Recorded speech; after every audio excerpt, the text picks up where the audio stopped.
You can access the entire episode now on our website, forbiddenknowledge.news, Rokfin, Rumble, and all podcast platforms. Let's get into the different types of negative entities and how we could become aware if there is something attempting to or even attached to us. Okay, those are two great questions. So I will go through the list of different kinds of entities. Obviously, this is not an exhaustive list. There are infinite number of entities out there, especially if we get out, expand into aliens and that sort of thing. But I'm just going to kind of keep it basic here for time's sake. So the first type of entity would be a demon.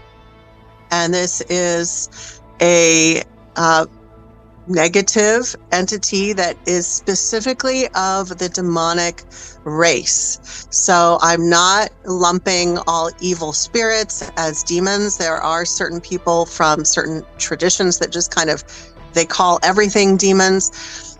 Again, as a clairvoyant, I've seen demons and I've seen earthbound spirits, human souls that are on the evil end of the spectrum, and they are not the same thing. They don't feel the same way. They don't look the same way. Weirdly, when I've seen demons, many of them have actually had different kinds of horns. And there's, I'm going to sidetrack for a second here. There's an issue that some spiritually targeted individuals have, and it's when their relationships, their romantic relationships, get hijacked by dark forces, and romantic partners who are entity infested or demonically possessed will be drawn into their life. And that was an issue that I later discovered that I had because there were a few different people that I was in relationships with where at different moments, all of a sudden I would see a demon superimposed. I would see their human face, and then I would see a demon superimposed over them. Wow. And I would see the horns. And in one case, one of them had little stubby horns. Another one had big curling ram's horns. So there, and as far as demons go, there's a whole hierarchy. So there are demons that are more like little creatures, like the flying monkey or gargoyle looking types of creatures. They have the least amount of intelligence, but they're going from instincts, like just messing with people, right? And then we have higher up in the hierarchy, we have those that are mid-range demons that are the type that I was just speaking of, that have mid-range intelligence. They are the ones that are often, really internally possessing a person. They've literally stepped into a person's physical being. Then we have the high-ranking demons. Those are the ones that show up less frequently on the planet, but when they do, that's when we have the really extreme cases of the demonic possession, the types that you would think of on Hollywood movies, in Hollywood movies where they're speaking in other languages, and it's a very, very extreme. Usually those are the higher up ranking demons. Again, that's considerably less common than the other two types. And then we have the human souls that are stuck on the earth plane. Just like live people, there's a whole range of souls. There are good and neutral and evil. And so the ones that are problematic are the ones that are mischievous all the way to super, super dark evil. And I have encountered some super dark human souls that were as dangerous as demons. So some of them can be really nasty.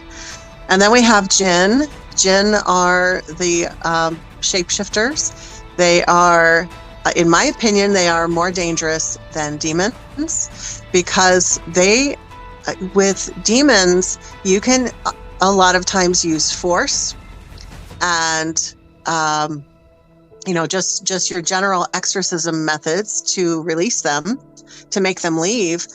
Jinn are psychopaths. They do not respond to boundaries. I literally had an encounter a few years after my original story where I went to a New Age store and there was a Jinn shape-shifting as all the stuff that the owner was channeling. She was channeling, high vibration alien channeling messages. And it was a Jinn living in her store. And that thing followed me home. When I tried to set powerful boundaries with it, it actually killed my cat.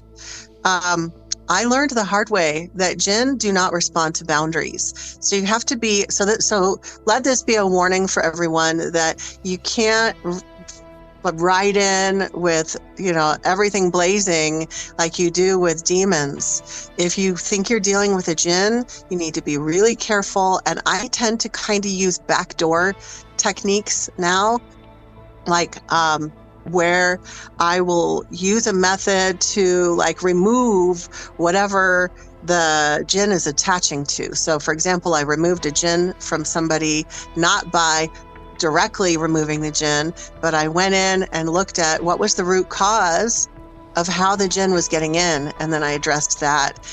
So anyway, Jinn, major shapeshifters, they are psychopaths. They are very convincing. They are just very, very, very tricky. And remember, they can shapeshift into multiple entities, which is what confuses and tricks a lot of people. And then we also have elementals, earth spirits. I have a lot of great experiences with earth elementals, but there are some, like people, that are on the darker end of the spectrum. And then, of course, we get into the big category of non-human beings, aliens, interdimensional beings. And then I should also mention there are different kinds of entities that are parasites, that are microscopic entities, as well as worms, insects, spiders. And over the years, I have seen them all. And they're pretty creepy. Some of the parasitic and the microscopic entities, they can be really difficult to remove because it's like a bug infestation. I mean, you think you've killed them and then they come back even stronger, right? It's easier to clear out one entity that's a demon than it is to clear out 100,000 parasitic entities. Now, how can people become aware that they are dealing with some sort of attachment? What are some of the telltale signs?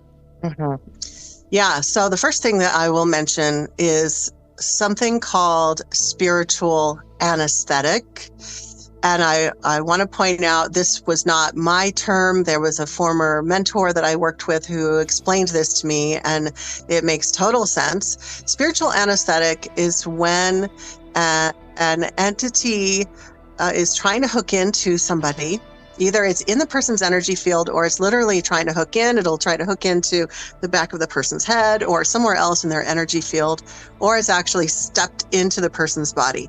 The person will sometimes feel a sense of bliss.